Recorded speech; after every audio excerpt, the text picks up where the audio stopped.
Assalamu alaikum wa rahmatullahi wa barakatuh mes chers frères et sœurs. Aujourd'hui, Inch'Allah, nous allons voir l'importance de s'éloigner des péchés afin d'atteindre ce bonheur.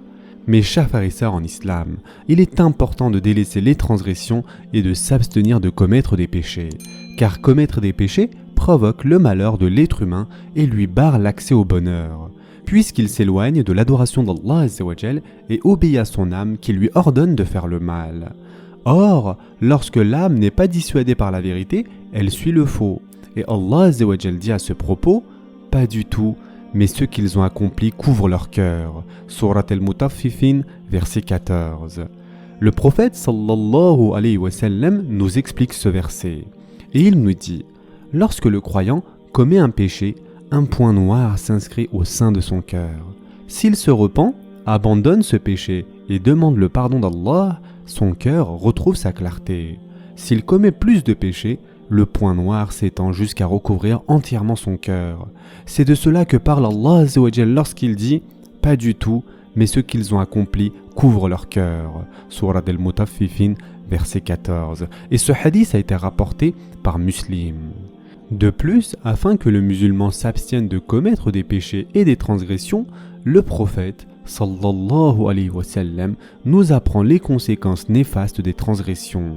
Et en effet, notre prophète sallallahu alayhi wa sallam a dit « L'homme empêche sa subsistance de lui parvenir lorsqu'il commet un péché. Rien ne repousse le destin si ce n'est l'invocation et rien ne prolonge la vie si ce n'est la bienfaisance envers ses parents. » Et ce hadith a été rapporté par Ibn Hibban. Mes chers frères et sœurs en islam, il est important aussi de s'attarder sur la méditation à propos du sort des peuples anciens et d'en tirer les leçons adéquates afin de savoir que dans cette vie, les peuples ayant transgressé et commis des injustices sont voués à la disparition, la destruction ou la ruine, quel que soit le niveau de prospérité et de développement qu'ils atteignent. Que leur injustice ne t'attriste pas donc, surtout avec ce qu'il se passe en ce moment. Et Allah Azzawajal dit dans le Coran, n'ont-ils pas vu combien de générations avant eux, nous avons détruites, auxquelles nous avions donné pouvoir sur terre, bien plus que ce que nous vous avons donné. Nous avions envoyé sur eux du ciel la pluie en abondance, et nous avions fait couler des rivières à leurs pieds, puis nous les avons détruites pour leurs péchés, et nous avons créé après eux une nouvelle génération. Surat An'am, verset 6. Allah Azzawajal dit aussi, n'ont-ils pas parcouru la terre pour voir ce qu'il est advenu de ceux qui ont vécu avant eux? Ceux-là les surpassaient en puissance et avaient labouré et peuplé la terre bien plus qu'ils ne l'ont fait eux-mêmes. Leurs messagers leur vinrent avec des preuves évidentes. Ce n'est pas Allah qui leur fit du tort, mais ils se firent du tort à eux-mêmes. Surat Ar-Rum, verset 9. Allah Azzawajal dit aussi, de même, nous anéantîmes les Ad et les Thamoud. Vous le voyez clairement à travers leur habitation. Le diable, cependant, leur avait embelli leur action, au point de les repousser loin du sentier. Ils étaient pourtant invités à être clairvoyants. Surat Al-Ankabut, verset 38. Et enfin, Allah Azzawajal dit « Et combien avons-nous fait périr de cités qui étaient ingrates, alors que leurs habitants vivaient dans l'abondance. Et voilà qu'après eux, leurs demeures ne sont que très peu habitées. Et c'est nous qui en fûmes l'héritier. » Surat Al-Qasas, verset 58. Ainsi, lorsque le musulman est convaincu que ce monde est voué à disparaître, il est satisfait et se résigne. Il trouve alors le repos et repose autrui. Et Allah Azzawajal dit « Et avertit les gens du jour où le châtiment les atteindra, et ceux qui auront été injustes diront « Ô notre Seigneur, accorde-nous un court délai, nous répondrons à ton appel et suivrons les messagers. N'avez-vous pas juré auparavant que vous ne deviez jamais disparaître ? Et vous avez habité les demeures de ceux qui s'étaient fait du tort à eux-mêmes. Il vous est apparu en toute évidence comment nous les avions traités, et nous vous avons cité les exemples. » Surat Ibrahim, versets 44 et 45. Mes chers frères et sœurs en islam, il est important de prendre en compte la considération de ceux dont la situation est moins enviable dans ce bas monde. En effet, l'être humain vivant dans l'aisance ne s'en aperçoit que lorsqu'il la perd. Par exemple, si tu possèdes des biens, mais que tu en demandes plus, il existe des gens qui ne possèdent rien du tout. Si tu es malade, mais que tu es néanmoins capable de te mouvoir, il existe des malades qui ne sont pas capables de se mouvoir. De même, si tu as un seul enfant et que tu en désires plus, il existe des gens prêts à dépenser toute leur richesse pour entendre le mot papa ou maman. Le prophète sallallahu alayhi wa sallam a dit à ce propos: regardez ceux qui sont en dessous de vous et ne regardez pas ceux qui sont au-dessus de vous, ceci afin que vous ne minimisiez pas les bienfaits d'Allah sur vous. Et ce hadith a été rapporté par Muslim. De plus, lorsque tu considères ceux dont la situation est moins enviable que la tienne dans ce monde, tu es rassuré et tu prends conscience de la faveur qu'Allah Azza wa Jal t'accorde et du fait qu'il existe des gens qui envient ta situation. Un homme un jour se plaignit à Yunus ibn Ubayd de sa situation financière difficile. Yunus lui dit: « Veux-tu échanger ta vue contre 100 000 dirhams ?»« Non, s'exclama l'homme. « 100 000 dirhams en échange de ta main alors ?» demanda Yunus. « Non, s'exclama de nouveau l'homme. « Et en échange de ton pied ?» insista Yunus. « Non, s'exclama encore une fois l'homme. » Yunus rappela ensuite à cet homme les bienfaits qu'Allah Azza wa Jal lui a accordés, puis il lui dit: « Je vois que tu possèdes des milliers de dirhams et tu te plains malgré cela. Quant à ceux qui concernent l'au-delà, regarde ceux qui sont meilleurs que toi, afin que tu prennes conscience de tes manquements et de tes défaillances. De plus, il existe des degrés et des niveaux au paradis, et par conséquent, veille à atteindre le Firdaus, qui est le plus haut degré du paradis. » Mes chers frères et sœurs en islam, le contentement aussi est très important, qui correspond bien sûr à la richesse du cœur, sa satisfaction de l'arrêt d'Allah Azza wa Jal, la renonciation à convoiter ce que possèdent les autres et la résignation à la volonté d'Allah subhanahu wa ta'ala. Les orientations coraniques et prophétiques participent grandement à introduire le contentement dans les cœurs des musulmans. Ceci afin qu'ils mènent une vie paisible, sereine, stable et dénuée de rancune, d'envie et de haine qui résultent du non-contentement et de non-satisfaction du lot accordé par Allah Azza wa Jal. On constate d'ailleurs que les gens faisant preuve de contentement figurent parmi les plus sereins et ceux qui mènent une vie des plus agréables. Et Allah Azza wa Jal dit à propos de cela dans le Coran: « Et ne tends point tes yeux vers ceux dont nous avons donné jouissance temporaire à certains groupes d'entre eux, comme décor de la vie présente, afin de les éprouver par cela.